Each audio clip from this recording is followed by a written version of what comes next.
Hello people, come in, let's cook this together.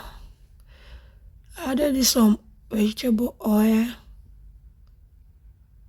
mixed onion, shallot, tomato, mixed seasoning, curry powder, onion powder, seasoning powder, salt, garlic, ginger, bay leaves, rosemary.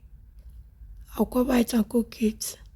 So here it has been cooking. I added in pepper, I added in my jibbo fish and this fish, so I'm trying to stir it, guys.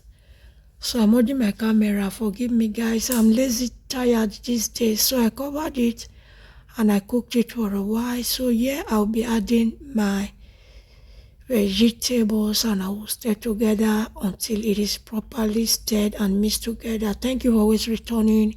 It's a quick video, guys. This recipe you can use it to eat rice, yam, you can even use it to swallow and the yam.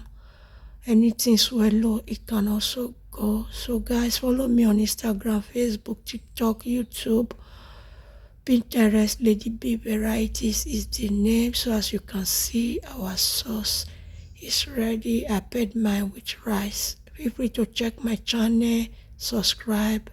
Bye.